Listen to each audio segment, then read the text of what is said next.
Hi, I'm Deb and I'm an educator here at the Akron Zoo. Welcome to Caturday. Today we have Tamar and somewhere off in the distance we have Mandisa. They are a group of lions here at the Akron Zoo, and a group of lions has a special name. They're a pride. Now we actually have two separate prides here. We have Donovan, Masinga, and Catawba that are inside, and then we have our other two out here because two groups don't live together. You have one pride, and usually just maybe one or two males that are in this pride, but since they're not used to each other, they're in their own separate prides. Now, lions are amazing because the male lion, he's kind of like a stay-at-home dad, but he's really important because he's the one who has to guard those cubs. Now, when a female is picking her mate, she goes for the guy with the longest hair. And if you can tell, Tamar here has a whole lot of mane going on here. So, if you don't think it's important to look good on a Saturday night, you might want to think about it because females only pick the ones that have the longest, prettiest hair. Now, one of the reasons they do that is occasionally other males do come and they try to come in. But if they go to fight our lion here with the great big mane, they are going to be at a disadvantage because their nails may get hooked into their mane. And that gives our lion like Tamar a better chance. Now, lions can normally live about 17 years in the wild. In a zoo, they can actually live quite a bit longer. We had one here named Norma that lived 28 years. So that goes to tell you the kind of care that we really take for our animals here at the Akron Zoo. Now, in the wild, females, it only takes about maybe 110 days to have offspring.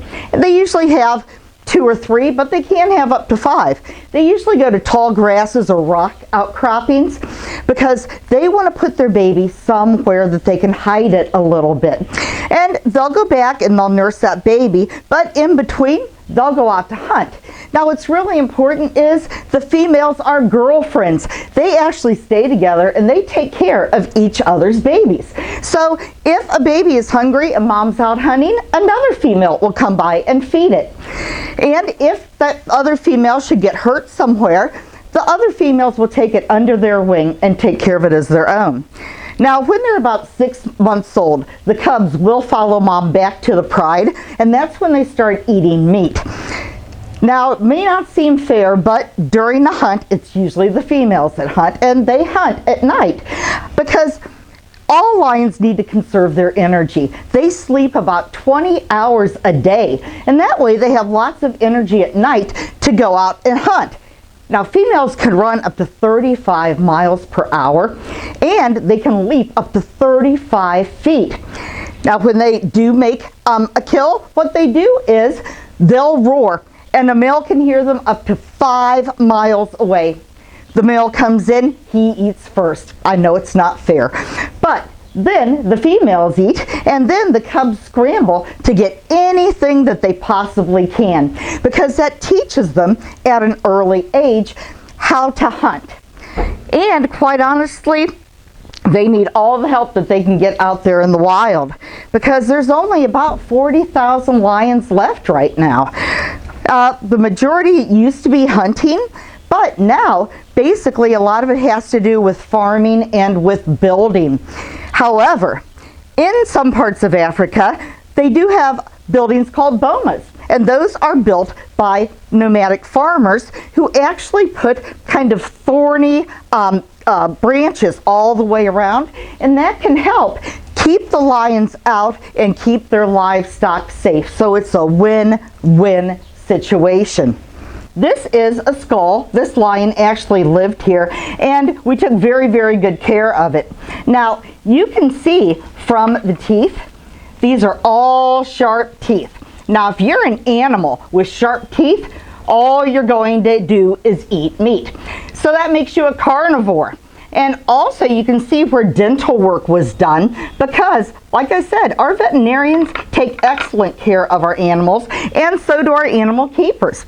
In fact, our animals with long tails, like our lions, are trained to lay down, and our animal keepers stroke their tails as they get used to it, and that way they can either draw blood to check something out, or they can give them immunizations, just like you get when you have to go to the doctor sometimes.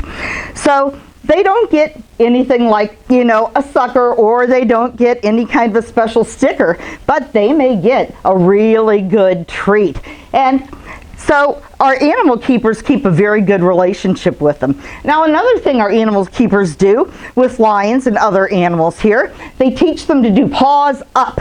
So they stretch all the way up, and our animal keepers are able to look at their teeth and look at their bodies and look at their paws and their tails to see what kind of health that they're in. And then they work closely with our veterinarian to make sure that they stay in tip-top health.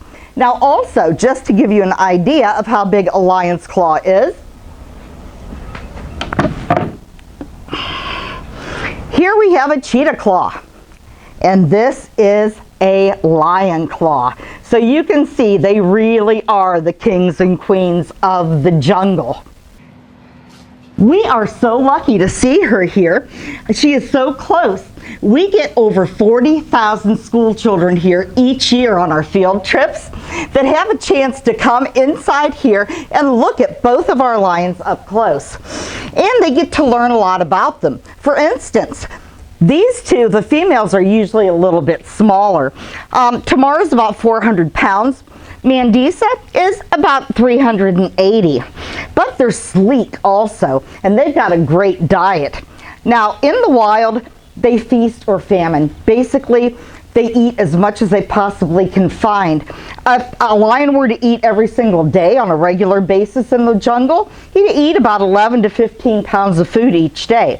Now, here at the Akron Zoo, all days except for 5, they get a meat product that they eat, and sometimes we try to put it outside in what we call enrichment, so they get a chance to kind of attack and play and find their food like they would in the wild.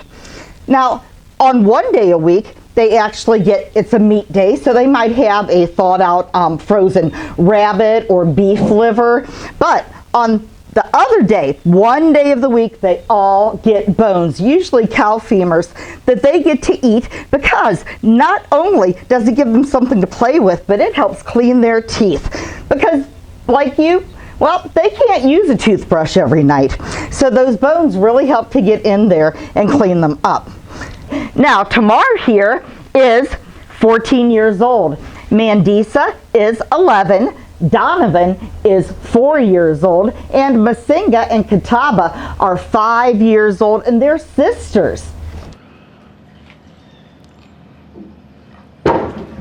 What we do for our animals to make them use their minds and their bodies, we let them play, and what that's called is enrichment.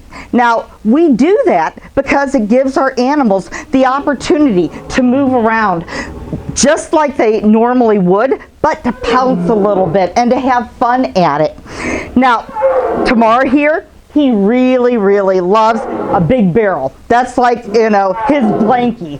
And Donovan has actually a kitty little tray that he likes to carry everywhere with him. So those are their favorite things to play with.